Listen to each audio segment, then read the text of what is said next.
So everybody has their own Dan Kennedy because he's taught so many different things. And at the top level of teaching, everybody has their own thing that they do a particular way because Dan taught it to them, right? And so everybody, the theme of today, I thought a cool way to think about this is, who's your Dan? Who is your Dan Kennedy? And so as we go on today, I'd love you to, and let me go live on Facebook as well here. And as we go on, I would love you to just write in the comments wherever you are, tell your Dan story. Who is Dan? What was the book that had the biggest influence on you?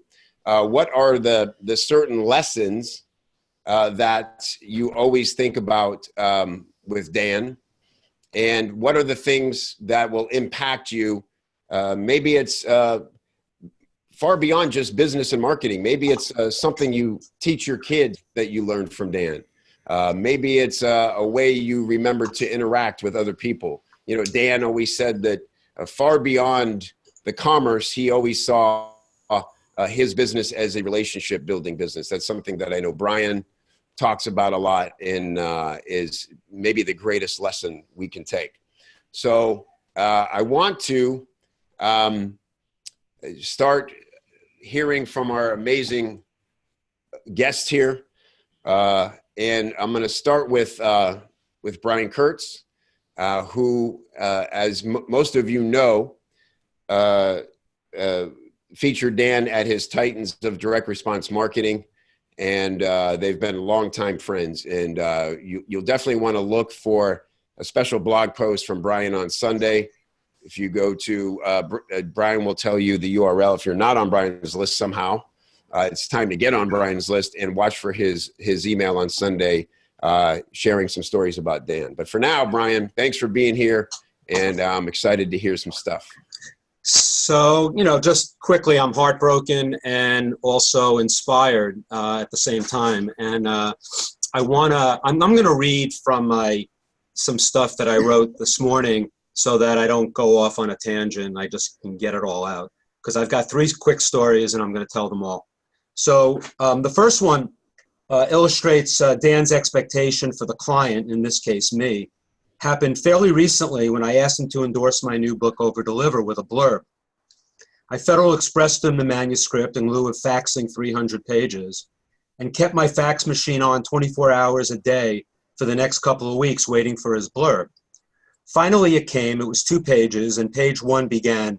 It said, Brian Kurtz, urgent, capital letters. Brian, and then he wrote, Brian, 1, blurb for your book follows. Can't, all caps, be used unless correction noted next in number 2 is made. Number 2, your page 41 has the infomercial story all wrong, caps, underline, boldface. He then explained how I mangled the infomercial story while relating Boardroom's greatest success story by giving the wrong credit to the wrong people. It was an honest mistake, but of course he was right. Given this intro to the blurb, I assumed page 2 would now be less than what I expected. Wrong. The blurb was amazing. He called Over Deliver a definitive presentation of direct marketing as apart from all of the marketing. And he ended with a reference to David Ogilvy and said, were Ogilvy alive, he would applaud Brian's work here. I don't share that with you to brag, rather than to give you a very precise insight into the essence of Dan Kennedy. He will tell you what he thinks, both bad and good, and his demand for accuracy and integrity supersedes everything. And he was crystal clear that I could not use his blurb until I corrected the story. His principles could not be violated. Obviously, I corrected the story, faxed it to him, and his return fax had a Kennedy stamp on it with a simple, okay, Dan. His blurb is the first one on the back cover of my book, naturally. Second quick story. I have many other memories, and the one that I remember too often, because he always reminded me of it, was when I ruined the stampede at the Titans of Direct Response event in 2014. As you know, I've been dubbed by some as Director of Sales Prevention. In fact, I was the only speaker at GKIC's Info Summit who got a standing ovation because I didn't sell anything after my presentation. When Dan finished his keynote presentation at the Titans event, while he was instructing folks to run to the back of the room and grab his carefully constructed offer with a time limit and scarcity that he would only give out X copies, I was on stage letting everyone know about lunch and the afternoon agenda. A very bad move. The stampede was curtailed and Dan shot me a look that could kill, and I didn't even know what I'd done. Clearly, I was not an experienced stage seller. Afterwards, Dan explained to me what a terrible thing I did, and I learned a valuable lesson. But he continued to joke about it years later, and thank goodness the people who stampeded or walked quickly with determination before I blew the whole thing up ended up being whales, a Kennedyism for really big clients in the years that followed. I dodged the bullet, but that lesson will stay with me. An offer from the stage cannot be rushed, and every step of that offer is important. To shut up while it's taking place, and that it's even more important than lunch. However, I don't think Dan is just about making fast money in the short term. Robert Scrobe, a student of Dan since 1996, reminded me of this story from Titans in 2014. Titans of Direct Response included a special tour of Boardroom's headquarters for VIPs. At the conclusion of the tour, after visiting the customer service team who handles renewals, there was a spirited discussion in the hallway by the elevators among marketers about auto charge renewal on credit cards versus standard renewal billing and collection. One marketer, seeking to garner the praise of Dan Kennedy, got an emphatic rebuke instead when he said, "And with auto renewal, you generate a lot of money from customers who don't realize they're being charged." Breakage model. Dan shut him down immediately, saying, "That kind of thinking is exactly what's wrong with the easy money for nothing hucksters out there. If you are running a business counting on a bunch of zombie customers paying you monthly, you've got a castle built upon sand." The hallway fell silent, and everyone boarded the elevators. Dan was a marketer, and no one loved making money and generating sales as much as he does. However, he never made a sale at the expense of building relationships with his customers. And he often shared that the result of selling this way is that the more they bought from him, the more they wanted to buy.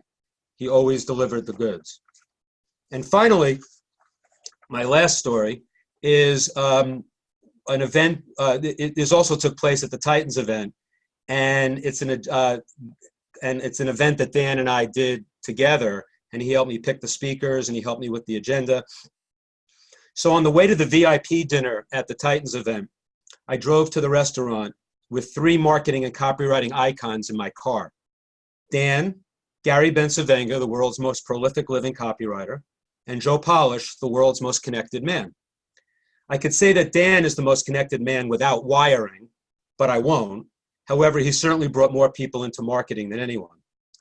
Anyway, on the short trip, one that I was tempted to take a 2-hour detour just to be in the car as long as possible with these 3 magnificent fellows, Joe's cell phone rang.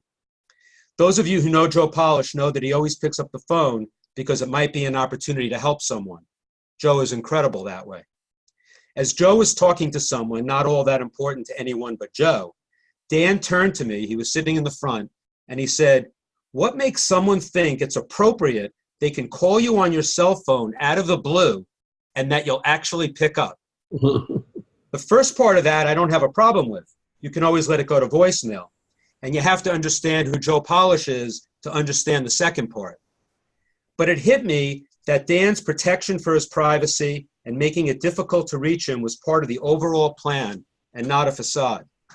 He is uncompromising when it comes to issues like this, and he is unbelievably consistent.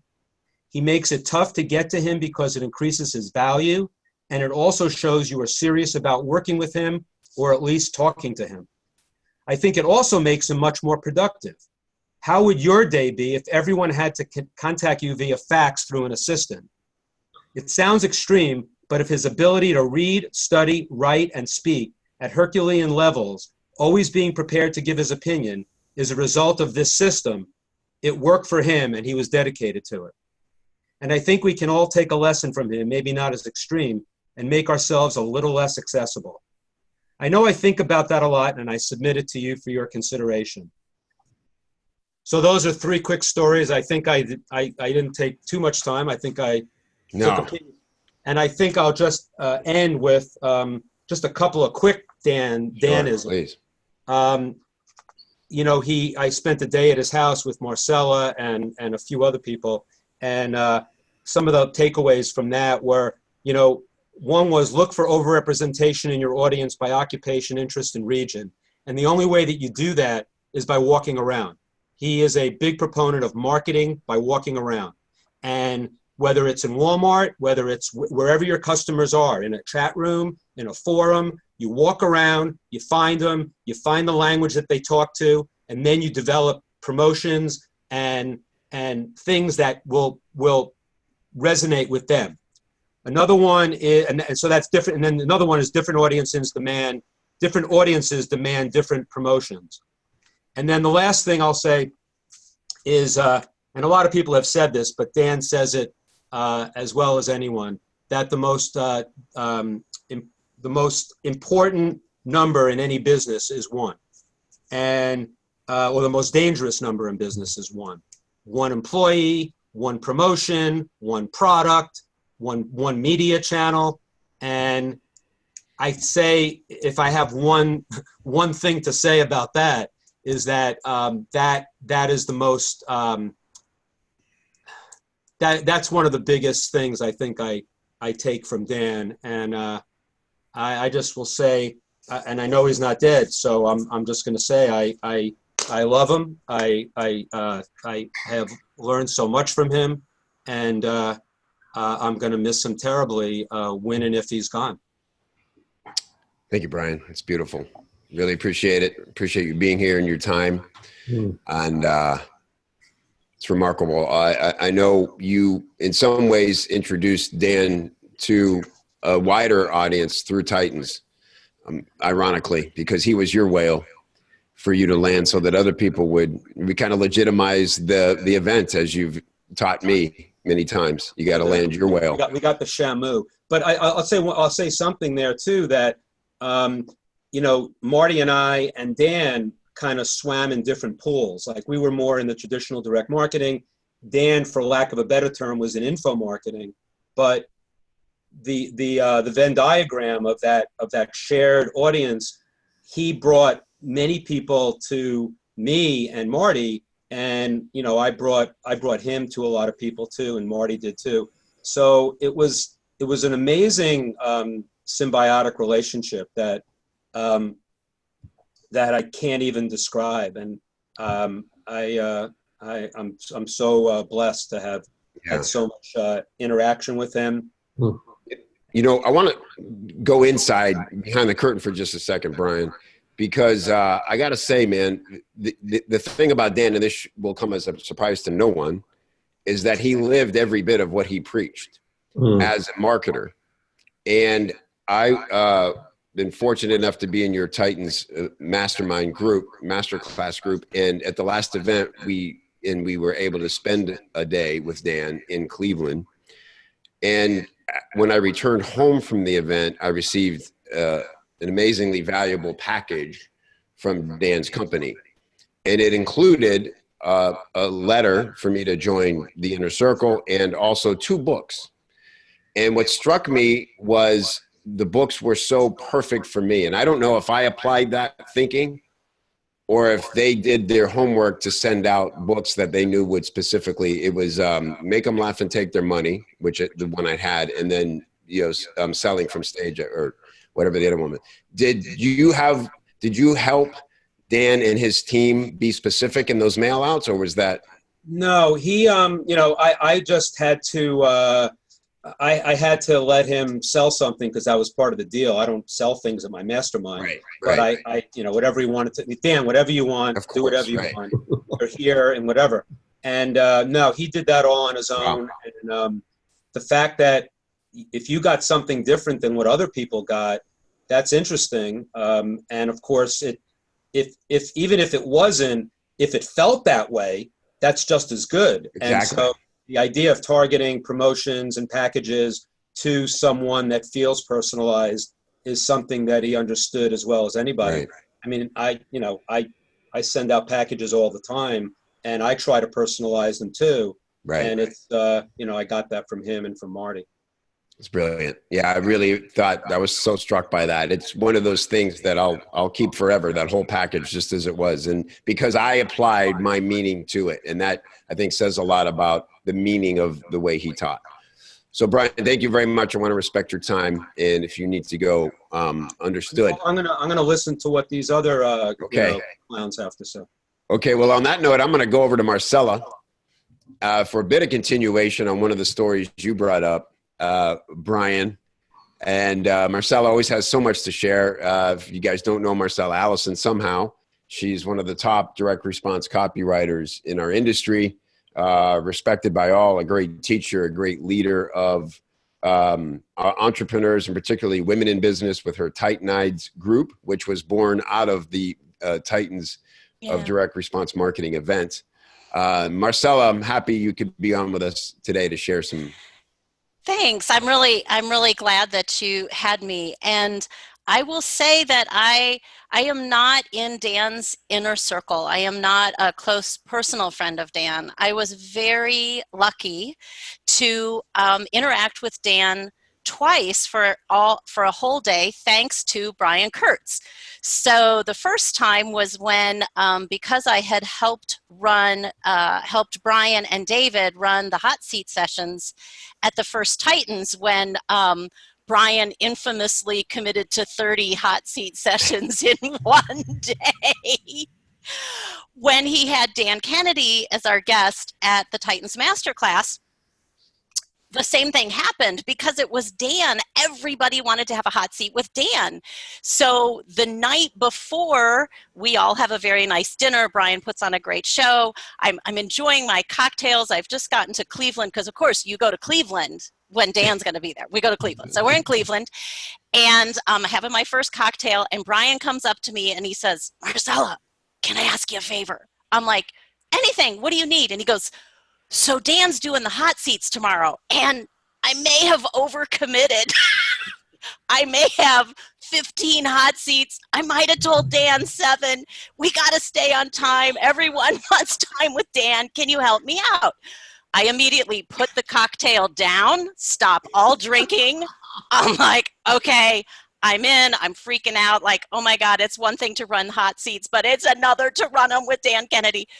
So I get myself together. I go over all the hot seats. I'm ready. I've got the list. I'm organized. I show up, and Dan comes, and he's in incredible pain with his back.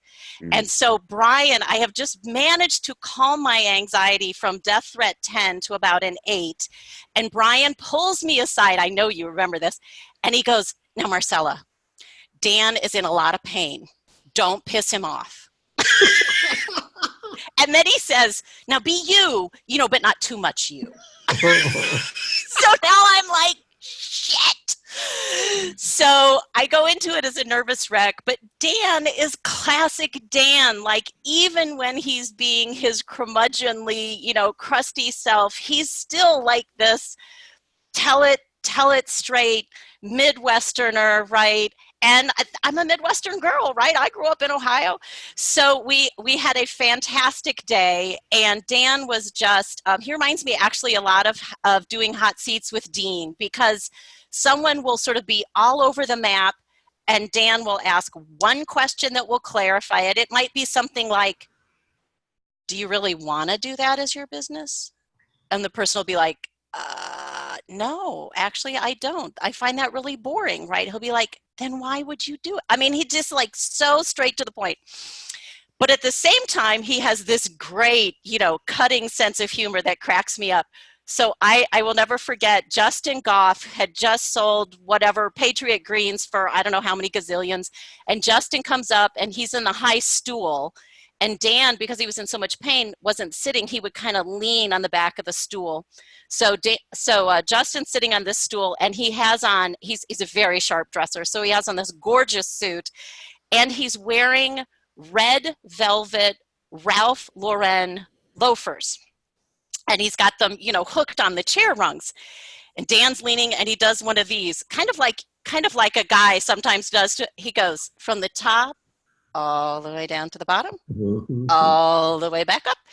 And he turns to me and he says, Clearly he needs our help. The boy can't even afford socks. And I just lost it, right? And then he goes on to, of course, Zoom, right, tell Justin exactly what business he should be in and what he should be doing. And just seeing him go through that day was like a master class in and of itself. Marcella, I'll just say that if you were uneasy that you did a good job, or that you the fact is, I asked Dan back the next year, and he never does anything twice if the first one sucks.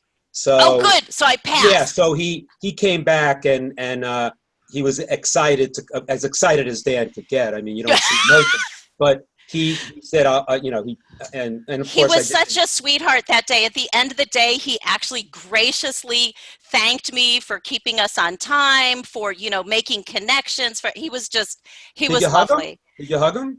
I knew he was in so much pain. He offered, and I said, that's okay. Because he was like literally, remember, he was standing there like this. I hugged him anyway. So yeah. You're closer. You're closer. Yeah, you can talk. So the second day I got to spend with Dan was also because of Brian, because at that event, Dan offered that you could buy a package and get a full day with Dan as part of it, and he gave it at a discount, and I think even at a discount it was like $20,000. And one of my clients, Richard Rossi, purchased this day with Dan and graciously asked Brian and I if we wanted to come to Cleveland and spend the day with Dan. So, I hopped in my little car, drove across the state of Ohio to get there for Dan. And a couple of things struck me from that day. And if you aren't on Brian's list, get on Brian's list, because there's a great email where he took my 12 pages of notes and summarized them into some key takeaways that weren't private to the client, but that we could share about Dan. So of course, it's a small town outside of Cleveland. It's not actually Cleveland, right? And so the first thing I love about Dan is he's a Midwesterner. And I was just going to say, because you brought up Ogilvy on advertising, that when I think of Dan, I always think of the famous Leo Burnett letter about the Chicago School of Advertising, because I think of Dan as being, when he says, I snuck up on Chicago slowly by way of outlying cities. I was 40 years old and confirmed in my colloquial ways, and how he talks about tucking the pencils behind your ears and rolling up your sleeves. I always think of Dan like that, right? Like approaching things that way. So, we meet him at La Quinta Inn, and because, the house is an undisclosed location, and then my beat up Toyota, we follow Dan back to his house. And the couple quick lessons from that day, the first was always begin with a story. Every single lesson he taught began with a story. I thought of them as like Dan parables. There was always a lesson. And I remember those lessons, and then I can I remember the stories, and then I can connect them back to the lessons. And I'll just share one, and then I'll close with something that happened at the end of the day. So we were there with Richard, who has a business in education. And we are selling to the parents, right? Ultimately, because the kid doesn't have the money to buy the thing that you want the parents to buy for the kid. So Dan immediately brings out everything from High Point University that he's working with at the time. And he's explaining how you have to really understand that prospect who is the parent. And he tells this story that stays with me to this day, because I got it like right here. He says, here's the thing. These parents of High Point, which used to be Trump University, he goes, listen, these kids aren't the honor roll kids. These kids aren't the ones who are going to go off to Harvard and be on the dean's list. These are the kids where that parent is like, please God, don't let them commit a felony. Let them be a productive member of society. And let them not sort of like mortify me or self-destruct. Like they just want that kid to like straighten up and fly right. But, he explains to us, that dad plays golf with the other dad whose kid is at Harvard in the law review. So he says, we realize we have a problem because when that dad tees off, he says, did you see what Jimmy did this week? He's in the Harvard Law Review. So what is this other dad gonna say back with his child at High Point, which is a perfectly good college, right? But it's a bragging right. So what Dan does is works with them to create something called Entrepreneurs in Residence, or coaching entrepreneurs or something, where he flies in like Michael Dell and Jeff Bezos, and they give a presentation and they have a dinner and they do a little mentoring thing. And guess what happens at the end of that? Each kid gets in line and has his picture taken with Michael Dell or Jeff Bezos or whoever that mentor is. So now on the golf course, Dan says, that guy pulls out his cell phone and he goes, did you see my little Johnny? Because he's actually in a picture with Jeff Bezos, his mentor, and we had dinner with him. And that encapsulated how deep, for me, Dan goes into understanding the motivations of his audience. And I had a son who had dropped out of college, suffering from drug addiction and mental illness. And I had stood there in that moment with another mother saying to me, oh, you know, my child is getting straight A's at Northwestern. How is your son doing? And I knew what it was like to not know how to answer, right? And I'm telling you, if they'd flown Jeff Bezos to the rehab center where Jake was, I'd have taken that picture out and showed it around, you know? He got it. He got it at this much deeper level. So I'll end, because I got my timer on here, Kevin. So I'll end by saying that my favorite moment of the day with Dan was when we went to lunch, because Brian and Richard had paid, like I said, a small fortune for this day, worth every penny, every penny. And it comes time for lunch, and Dan goes, do you want to leave for lunch? And everybody's like, nobody move. We are not going anywhere, right? But I can hear Richard's stomach growling. So I'm like, let me go get food. Let me help, right? I'll go get food and bring it back. So Dan takes me upstairs, and we're standing in the driveway. He, of course, has ordered his tuna salad sandwich. And he says to me, great Midwestern directions, go to the end of the drive, stop sign, turn right, get to the blinking light, turn left. You can't miss it. Subway. I say, okay, fine. I got everybody's orders. I cruise in, I turn. What Dan doesn't tell me is the Subway is attached to a strip club. Oh, hello. And the strip club has a big sign above it, exotic dancers wanted. So I take out my cell phone. You didn't come back from lunch, as I recall. I take out my cell phone. I snap the picture. We all know Dan doesn't have a cell phone. So I text it back to Brian and Richard Rossi, and I say, tell Dan I found a better offer. Sign. And Dan was cracking up. He's sort of like, small, dying Ohio, steel town. What do you expect? I was like, it was fine. It was fine. So I will say also that that I have been very privileged and lucky through Brian to get to know Dan, and that I learned more or less. It was like those 2 days were sort of like a complete immersion in all things Dan, and I am very grateful that I had those opportunities, and my thoughts are with Dan and his family right now. And thank you for letting me share that. Oh, you're muted, Kevin. You're muted, Kevin. Kevin, you got to unmute That's yourself, because dude. I was saying something really dumb, so I was waiting till I got smarter. It's the 5-second delay. That's right. Yeah. And yes, thank you. Things are intense out here. The wind is blowing. Really appreciate you, and appreciate you making time. I'm going to go to our friend Dean Jackson. Hey. How are you, Dean? Good. This is, it's great to hear. I was thinking about all of this, like reflecting back, because, my life really comes into two parts. There's the before knowing about direct response marketing part of it, where I was making cold calls and doing, personal promotion advertising, trying to figure stuff out like every business owner.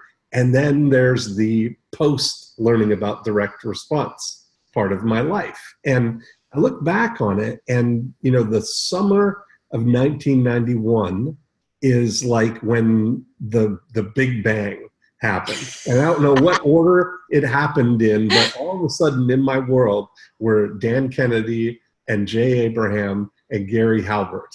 And it was like drinking from a fire hydrant that whole time. You know, when you find a place or you find out a field of study or something that you didn't even know existed, but feels so right, and you immediately know that this is the passion of your life. And that was really the moment for me. So I look at Dan as like the genesis of the Big Bang in my life. And I started thinking about how if the whole direct response community was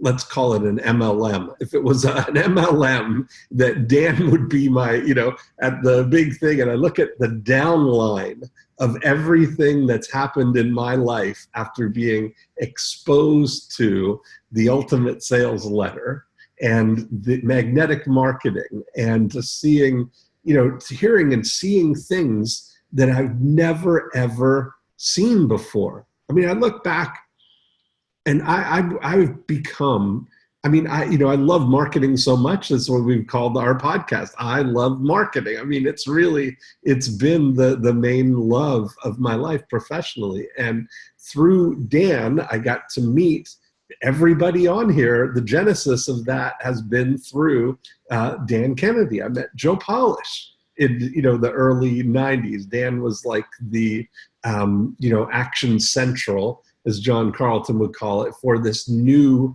and emerging industry of the information publishing business. And so that's where we all got our start there. And I've always appreciated Dan's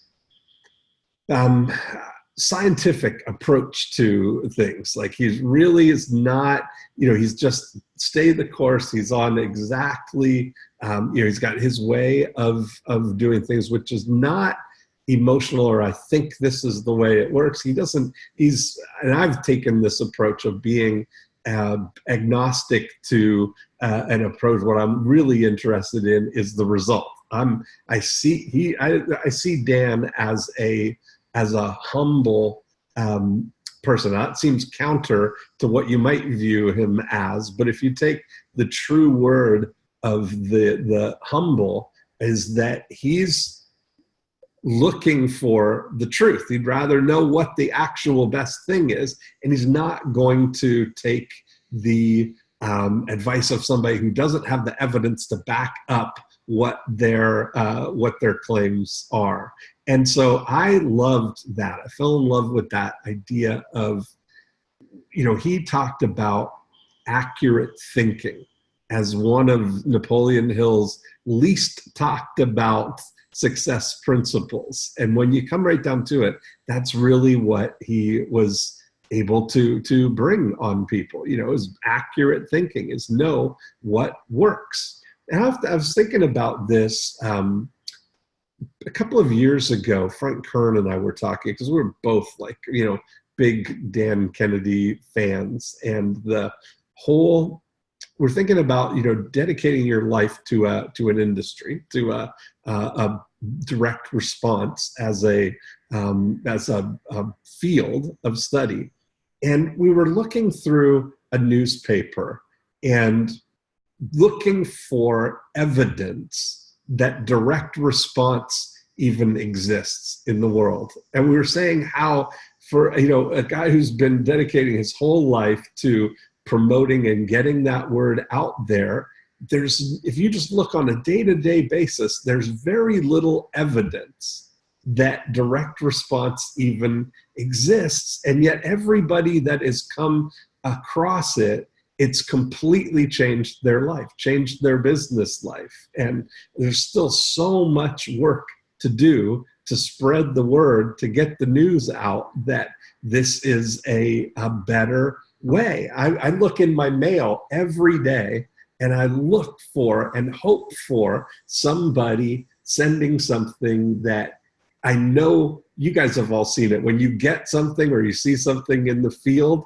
and you say, they're one of us, you know that they're one of us. They're part of our group here, that we're on the same thing. And it almost makes me kind of giddy when you see something that is, that's working like that, And I thought the whole thing about, getting the word out about direct response was something that Dan was really committed to. And Joe Polish and I, when we started the I Love Marketing podcast, the thing that, because we met because of Dan, and when we did our first conference, we could have had anybody come and speak at the conference, and we both agreed the only person that would be the appropriate person to come and speak is Dan Kennedy. And at that point, and always, Dan's very set in his Cleveland ways, and we had to, he charged us full price to have him come out and speak. We had to charter a jet for him to fly from Cleveland to Phoenix to do it. And, because of that, he gave us a slight little advantage on the percentage as a favor, but we still made money on the thing, that because Dan took everything that he did so completely seriously. He was not there to let's say schmooze or to party or to get involved in the social scene of it all. Dan was there for one reason, which was to do the job of being an incredible speaker at our event, bringing value to people, and that value measured by the cash register at the end of the day. So after all of that stuff and still doing a split with him, we still made money on even the big cost of bringing him out in a private jet and paying his whole thing.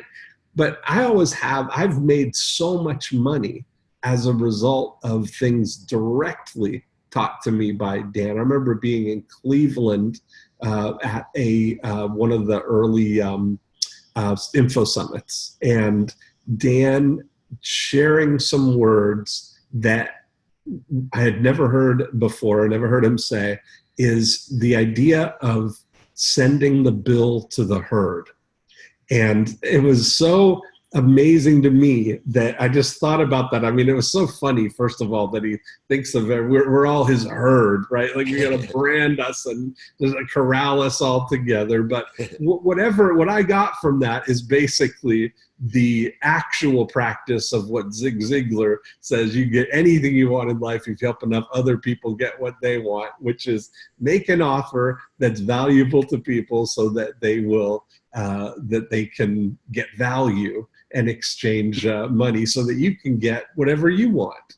And so at that point, I was looking to go on a trip to Scotland, a golf trip. And there was a $15,000 golf trip. And I thought to myself, you know what, just as a fun challenge, I'm going to create something that I didn't have. I'm going to make an offer. I'm going to send an email out to my herd, send them my list, and create the money to go on this, once in a lifetime adventure to Scotland. And so I did that, and we ended up going for the 3 of the next 4 years for the once in a lifetime annual trip to Scotland to play golf. And I just love that impact has been so important to me. And I'm sure we've all had that. Everybody has that story. And I think about, if you look down through my downline, even if you take if I'm in Dan's downline and you look at all the people that we've been able to introduce to direct response through everything I've done in my career and what everybody here has done in their career, the impact is immense. Yeah. All roads lead to Dan, I think we could say. They really do. Something else it struck me the other day, Dean, was that you could talk about just his consistency and his principles, never wavering. And I think it's a true statement to say that everybody who's learned from Dan can talk about how it made them better. But I can't imagine one person ever saying that they're less better off because of Dan. And like you said, he wasn't trying to please everybody. He was being himself. But I have never once heard a story of anyone having a bad scenario, right, with Dan, because he just was.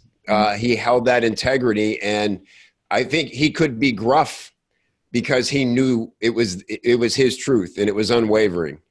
Well, though, he was such a diligent documenter of everything that he did and stripping out the lessons from those. That reminds me of those Farmers Insurance commercials where they show all of the scenarios and to say, we've seen it and covered it. Well, I've seen it and we did it and here's what happened. And it's like he knows a thing or two because he's seen a thing or two, And that's really, when you look at the breadth of the industries and the breadth of the experiences that he's had, he's never speculating on things. He's doing what he knows is proven to work, principle-based stuff. Yeah.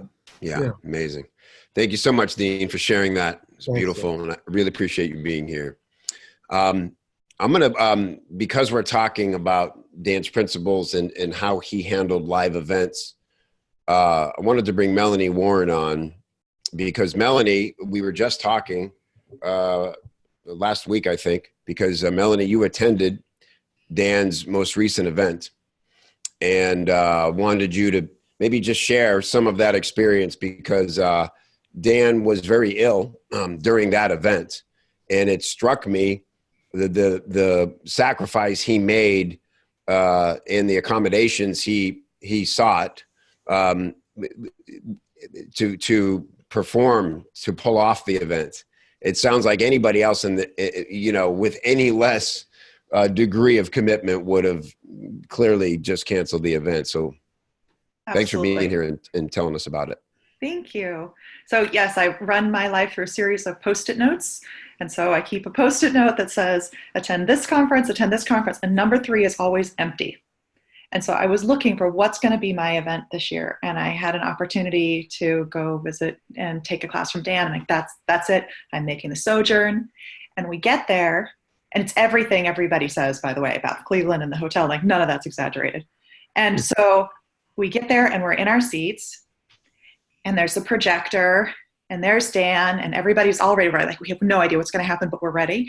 And he goes, so anyways, I'm really sick, and I'm going to tell you a little bit too much information. I'm really sorry about that in advance. There's 4 major things going wrong. I'm only going to tell you 2 of them. And so he says a little about that. And then he goes, here's the thing. Normally I set up the cameras over there, but today I'm setting up the cameras over there because there's a closet over there. And when something goes wrong with me, I've got about 20 seconds of a signal before I've got to leave the room. I will do my very best to come right back. So if I ever say, please speak amongst yourselves, please do so, then I will come back. If I do not come back, I would like you to please call 911. And you hear people start to chuckle a little bit because Dan has that great sense of humor, and he's so dry, and we're like, there's no way this is real. This is just too weird. And he's like, yeah, no, this is actually for real.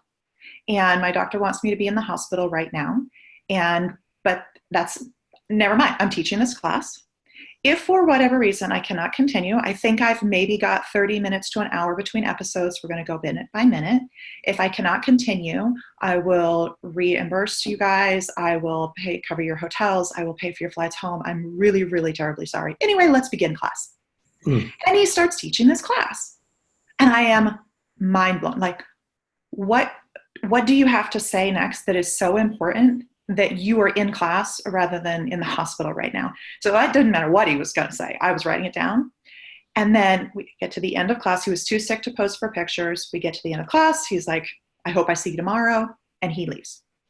So we all go to dinner together because it was a really small class. We're like, this is like, what's going to happen, right? And like, is this the class he ever teaches? And if so, what are you going to take away from it? And so we have that moment. We all come to class the next day having no idea if he's going to be there. And he shows up, he teaches the class. And he says, well, anyways, here's the section where I tell you, I want you to pick the things that you are going to be known for. Here are mine. And they're printed on a piece of paper. He's like, look at this one right here. It says reliable. Number 2 was like, be difficult to work with, which was awesome. But anyway, number 3 is something like, be reliable.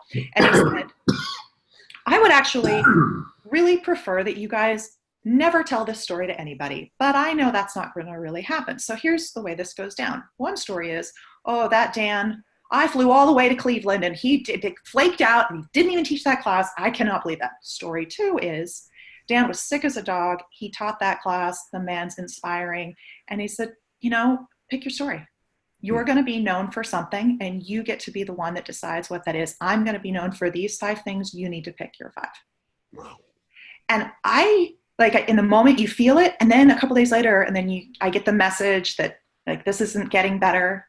And then I get the message he's in hospice, and all of a sudden I'm feeling like this is really very serious. Like, I need to get serious about picking my story. And that, you know, my dad died when I was really young. So that idea that, so like sometimes gravity doesn't apply to you anymore because somebody really important has left the building. And then I'm also a committed teacher. Like, there's going to be a world of us that experienced life with Dan, and then there's going to be a post-Dan world. And those students coming up are going to need us to tell the stories and to move the principles forward and to just do everything we can, because he did everything he could and he lived by his principles, and we need to do the same. Wow. Whew.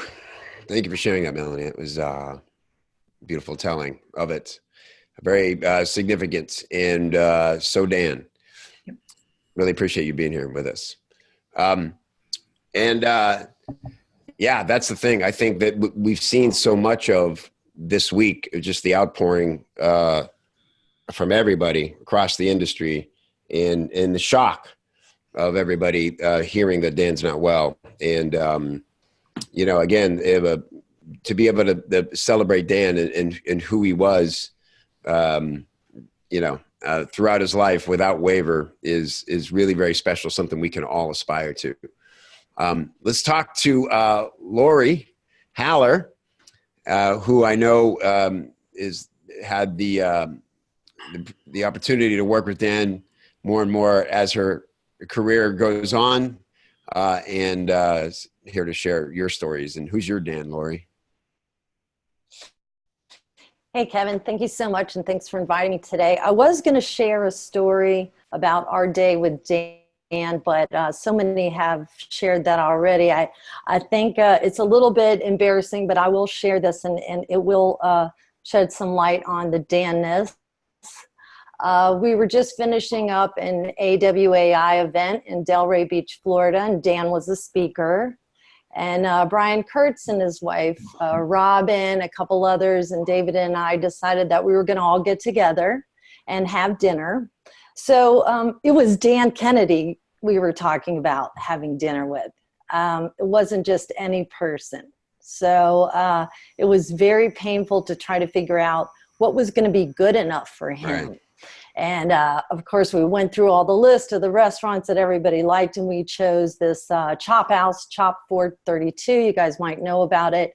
I knew Dan was going to love that. So with anybody else, you would just call and make reservations. But because it was Dan and his Dan-ness, you know, we had to call 3 or 4 times. We had to make sure, was the table in the back, the ones with the big leather sofas, was it going to be big enough for all of us? Dan is so tall, we didn't want these little teeny tiny chairs. Are they going to have the right kind of iced tea there when he orders? So we all get there, and you know how it is when you're in those, it was a big banquet, you like booth, like who's, you know how awkward it is, who's going to sit where. So this is the scary part. And I forgot to tell you this at the beginning. You know, it's kind of embarrassing to say this. I was always very afraid of Dan until I really got to know him. There was something about his eyes that just scared the daylights out of me, so I couldn't look at him. So I had gotten to know him, but Brian and Robin are over here, and Dan decides to go in first to this large, you know, like sofa style. They weren't little chairs. So he sits down, and Brian's wife, Robin, pushes me next. So I have to sit next to him. So I'm sweating, and she sits down next to me. And of course I pinch her or whatever. And then Brian, the rest of the people are over there. And everything is going along well, you know, after I can start breathing again. But the thing about Dan is, with all this greatness and everything that he shares and who he is, it was unbelievable. He was just acting like a normal person. Like he was drinking his tea, he was cutting his steak, and he never corrected me like, Lori, you're using the wrong fork.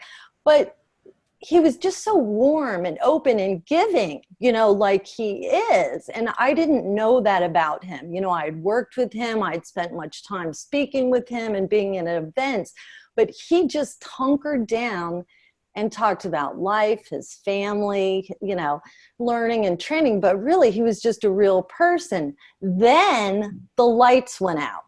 Our dinners hadn't finished coming yet. All the lights went out. They lost electricity in the restaurant, and it's a pretty dark area where we were. And I was nervous about that because I wasn't, I didn't know him yet, and I wasn't sure how he was going to react. But lo and behold, out of everybody else, is Dan okay? Is Dan, is he going to get angry or whatever? No, he was just still doing his stuff, drinking his tea like he does. He's not even skipping a beat. Luckily, they were able to get all of our dinners out. But God bless him. I tell you, alongside of everything else he's given to us, each and every one of us, I'm totally heartbroken today. But really, just seeing the real Dan and his Danness, that really took the cake for me. So I'm so grateful. Thank you. That's beautiful, Laura. Kevin, can I add two Please, things? yes, you were there. Dinner? That was a great dinner, and and it was me, Paris, and David were there, and so the first thing that I remember, I know a lot of things about that dinner, but the first thing I remember is that it was October of 2016, and he gave us a scenario of why Donald Trump was going to win the presidency. And I think he might have been a Trump supporter, but it didn't matter. He was just giving, and the way that and it was based on, again, marketing by walking around, observing by walking around. And he says, I know he's going to win Ohio, and nobody thought that he would win Ohio. I mean, he won it by a landslide, if you recall. And he says, I know he's going to win Ohio because I go to the horse stables every week, and all the guys there are voting for him. And they all have cell phones, and it's the only phone they have, and they're not being counted. And I'm thinking, well, that sounds kind of simplistic. And then I said, no, maybe it's and that's going to happen in other places too, in rural areas and even in some of the suburbs. So that was just an anecdote of the day. And then the funny thing about that dinner is that we all went back to the hotel, and Robin, my wife, and Lori were off to the side a little bit, just watching me, David, and Paris. And I think Paris was going to say this if he was on the call. So I'm subbing for Paris, but I was part of it. I was a culprit in this. And so the three of us, we're not letting him go into the hotel. It's me, Paris, and David surrounding Dan before he goes into the hotel, just grilling them on stuff, and then just sitting there like this, silly little schoolgirls, with our hero. And I look over and I look at my wife and Lori, and they're cracking up. They just see the three of us, kind of I've got Dan Kennedy for a little while, and I don't have to fax him. I can really. It was a bro. I'm going to get as much more time as I can. And, David won't admit he was a schoolgirl, but I will. And so it's one of those things that I'll remember for the rest of my life, that, it's not just what he was saying, but it was then, and Lori said it well, that you're with this guy that's such an amazing icon, and he's not talking like an icon. He's just giving you answers to your questions, and you're kind of grilling him a little bit, and then he just goes off and lets you know how he feels and what his opinions are. And so it was a great evening, and the blackout just added to it. So it was the fact that he didn't flinch, right? He was the one guy. I flinched because of him, but when you've done that much stage time, you're so used to the unexpected, you just don't flinch. That's awesome. I love it. I was the blessing to have a similar dinner with David as well and John Carlton. And it was very similar, Lori, in regards to a lot of care went into preparing that evening. And John, I was road dogging for John. And it's not a gig you take lightly. It comes with responsibilities and getting things right. And they're small things, but they need to be done right. And John said to me, we didn't know if Carla would come too. So he said, get 3 different restaurants. We need to think of all kind of diet restrictions. If he doesn't like one place, we go to, so we can switch. And so we choose a place. And I look, and it seems to be just up the road from the Marriott there in Delray. And we start walking. It's not too warm, but of course Dan's in his suit. And we just get to that place where it's like starting to become a long walk, and everybody's like, this is a long walk. And I'm sweating way harder than anyone because I'm the one who decided we should walk. And just at the point where it was mentioned, I see the sign for the restaurant. I'm like, oh, thank God. It was just one of those things. But the minute we sat down, and it was funny because John went out of his way in the fax exchanges to explain to Dan, hey, I just think you should hang out with your pals more, right? It's really good for you. Just come hang out with your pals. And throughout all that, the moment we sat down, the first thing Dan said, he said, so is there an agenda for this meeting, or are we just hanging out? and John goes, nah, we're just hanging out, being pals, nothing else. And he goes, okay, good.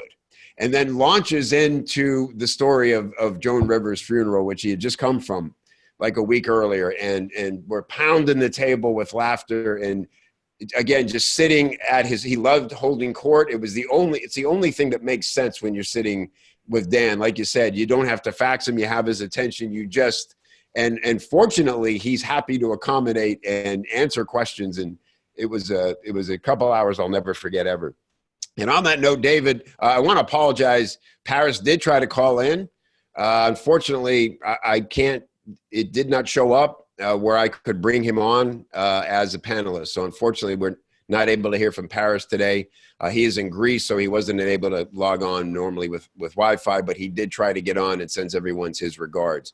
I'm sure Paris will have some stories to share of his own as well. David, take the stage, brother. I know you have so much to share. I'm eager to hear your stories. I'm sure the Greek phone system was down, and that was why Paris couldn't get to it. It is Greece after all, you know. Exactly.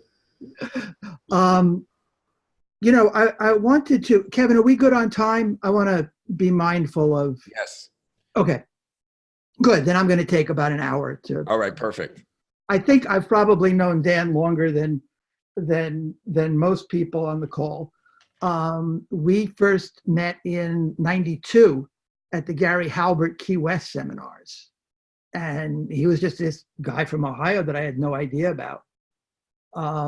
And over the years, you know, he was always this distant figure. And then as Lori said, we kind of got to know him better and better over the past few years. And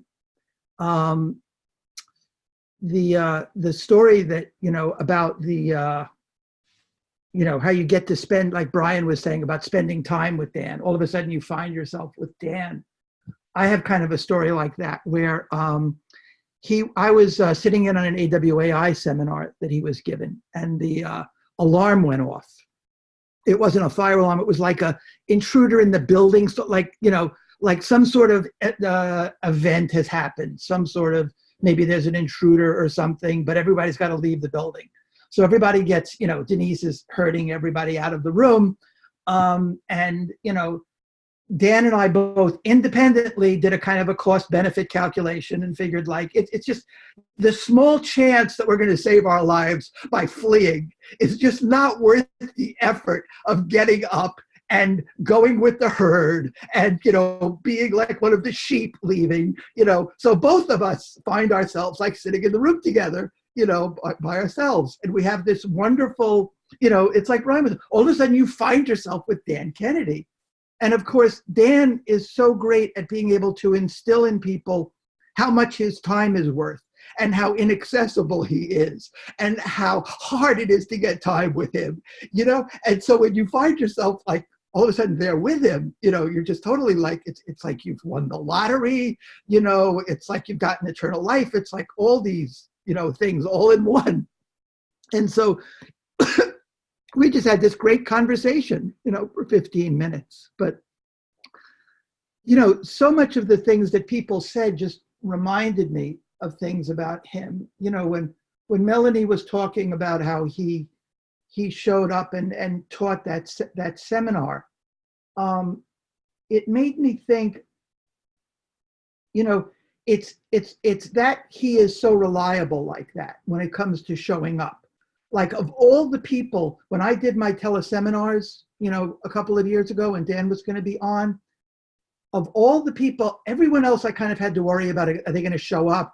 One guy I had to wake up in China because he was in China and he was asleep, and I had to kind of wake him up in China. But Dan Kennedy, I knew would be there because that's just the reputation that he has. That's what I've always found about him. But I think it extends even more than that, because it's kind of like he's like that with everything. He's like that. If Dan Kennedy says, I'm going to write this thing between 12 and 12:15 today, he will write with the same level of commitment that he gave that seminar. He will spend that time between 12 and 12:15 writing that thing. I will be like, oh, I was going to do it, but I got something else, so I'll do it later. But he will be there. And I think that's part of what made him so amazingly productive. I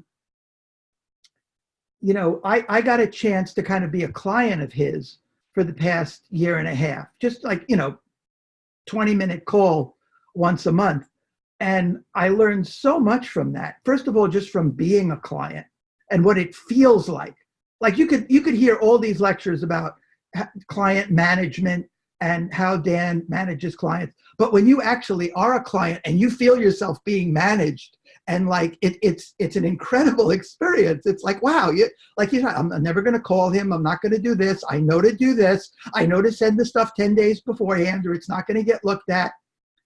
But on the flip side too, it was an incredibly warm feeling to be what he calls a private client.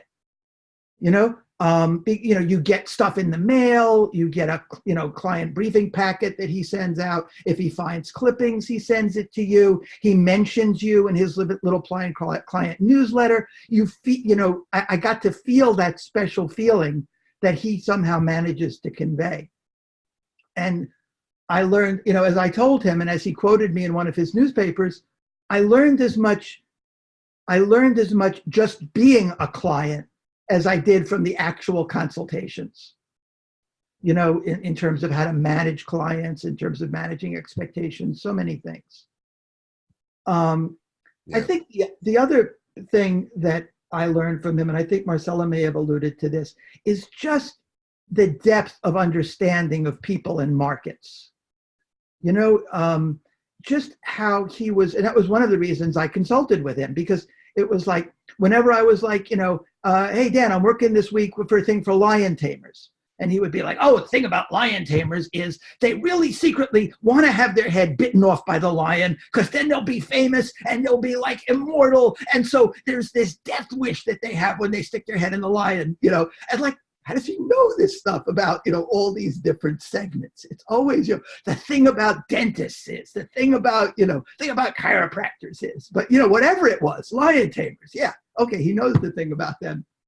And so it made me always not be content with superficial, oh, this market is between 50 and 60.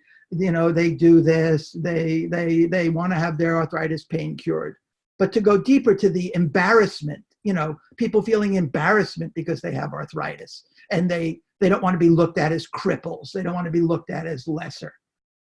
All these things that are going below the surface that I'm usually kind of, oblivious to.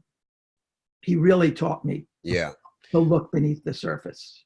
David, I remember that night during our dinner, he was talking about one of his clients was Proactive, this teenage acne treatment. And he said to prepare writing copy for that market, he had read through an entire year's worth of 3 different teen magazines, you know, Teen Beat and 17, and literally, and he had some funny jokes. I now know more about, you know, whatever and things that, which is it's right. Yeah. And, you know, Right. that's where that came from, David, right? I mean, it was, again, just that relentless standard of, well, what do I need to know to have this talk?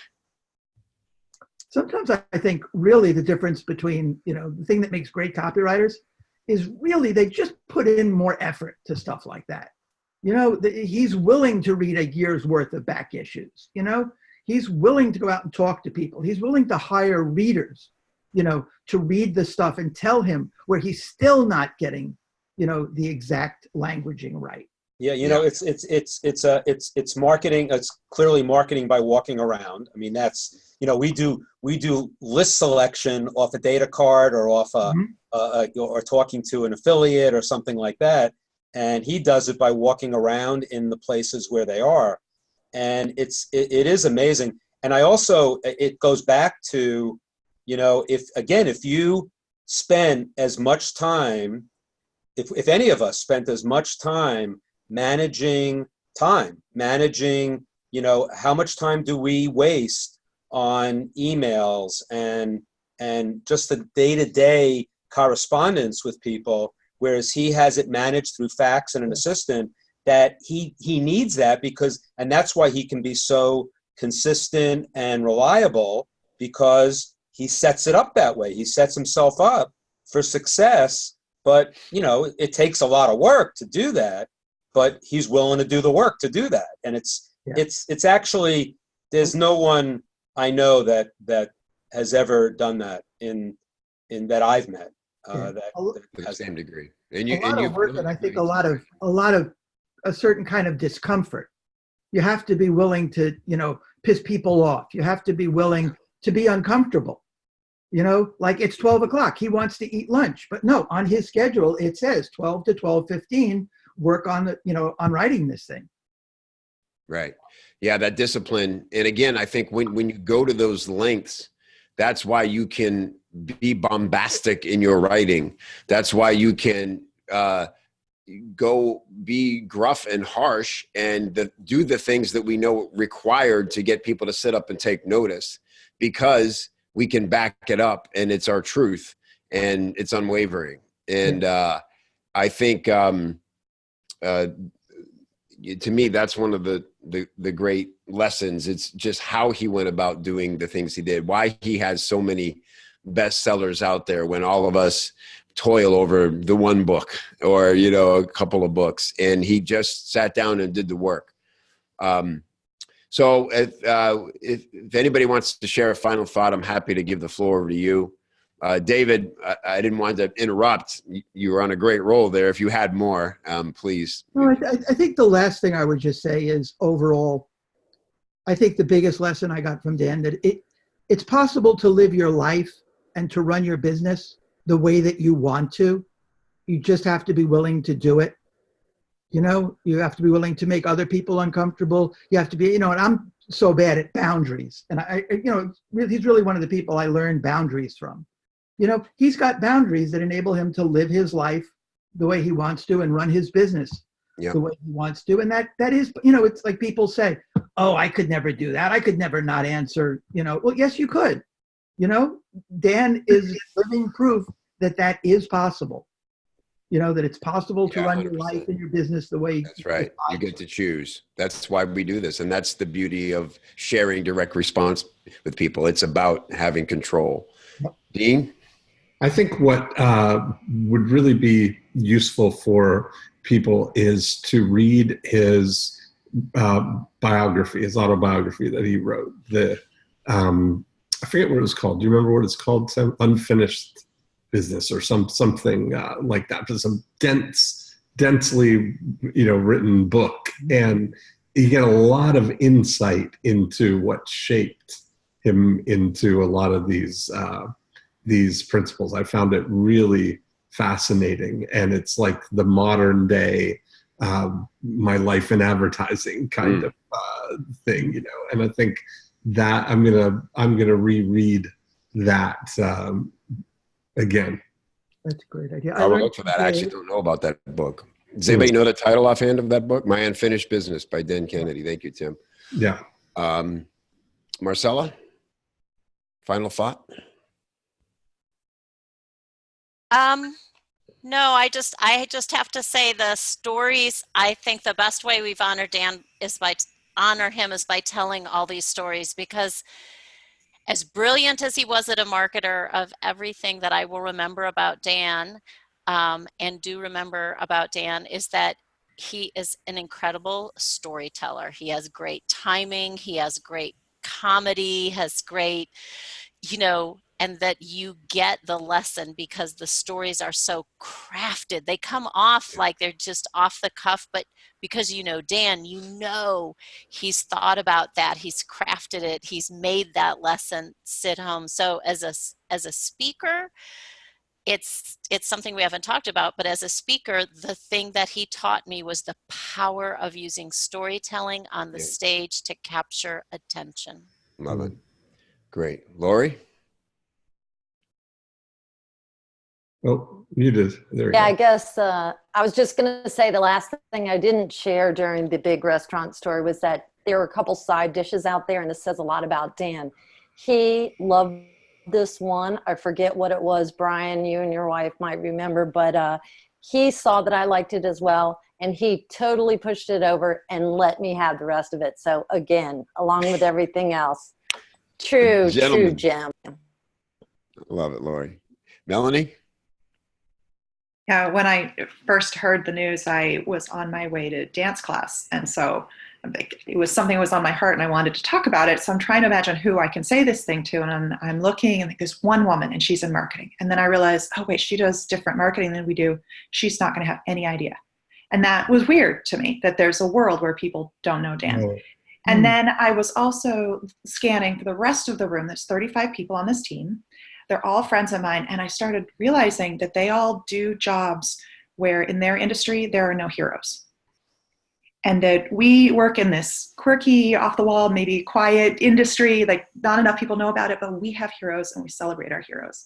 And what an important part of what we bring to the world that is. Fantastic. Okay, I'm going to give the final word to Brian for a lot of reasons. I loved all the stories. I just, I'm sitting here trying to hold back tears and hold back, inspiration. I think the thing, it was funny. I was on a podcast recently and I was talking about the resource site for my book. I have a, resource site that people buy my book and then they go get all these amazing resources. And I told the podcast, the host, that I offered all of these amazing bonuses because the book's called Over Deliver. So for one reason, I guess I had to over deliver on the bonuses or else I'd be a hypocrite. And that's something I learned from Dan. But the other thing was I talked about the movie Coco. I don't know if you've seen the movie Coco, but it's a Pixar film. It's kind of a kid's film, but it's not a kid's film. And it's an amazing film. It's about Dia de Muertos, which is a Mexican holiday that celebrates the dead. It doesn't mourn the dead. It celebrates the dead. And I told the podcast host, I said, all of these bonuses on my page are honoring everybody that I stand on the shoulders of. But it's not just dead people. It's all alive and dead. And of course, when I got the email from Dan and I said, oh no, he may be one of the dead ones now. And I'm like, that sucks. I had him in the alive category. And so it really hit home hard for me because he gave me the PDF of the swipe file that he prepared exclusively for the Titans event. It's like 270 pages. And it's, he just said, yeah, you can use it, which I was surprised because he's protective of his intellectual property. But the fact that he gave it to me said that he believed in sharing it. And so I guess the only thing I would say is that we stand on the shoulders of so many giants. Melanie said it well, in terms of we have so many heroes. It's like, and it's a small industry in the scheme of things, but we have so many heroes. And, but if you had to pick one, Dan is like it, he more people, I've said this so many times, more people will say that I learned marketing for the first time from a Dan Kennedy book, a Dan Kennedy seminar, a Dan Kennedy course. And that is a legacy that, you can't take away. So in the spirit of, Dia de Muertos, where you don't really die until you're no longer remembered, that's kind of one of the themes. That's right. I mean, God, he's going to be remembered for, forever. I mean, that body of work is so monumental. I mean, you go on. I went on the page where all his stuff is. Go on that. I mean, it's like mind-boggling of how much material he's put out into the universe. Yeah. And so I mean, I know we don't like to talk. I mean, Dan Sullivan says, let's not talk about legacy because it sounds like you're dead. But, a legacy while you're alive, and I assume he's still alive, is even better. And so that was the place I was in with my resource page, that I thought I had Dan Kennedy alive, and now it might not be. And that really hurt. So it hit me hard. So. Yeah. Thank you, Brian. He may be switching categories, as we all will at some point. But I'm honored that we could get here together today while Dan is still with us. And who knows, he might get to hear some of these stories and he'll know our appreciation. So everybody, if you haven't, read all the Dan Kennedy you can and study Dan, listen to his talks, and not just what he said, what was behind his words and how he came to those beliefs and those principles. Study it all and we'll all be better for it. Thanks everybody for being here. Much respect and love from my panel. I really appreciate you guys, and we will see you inside. Bye-bye.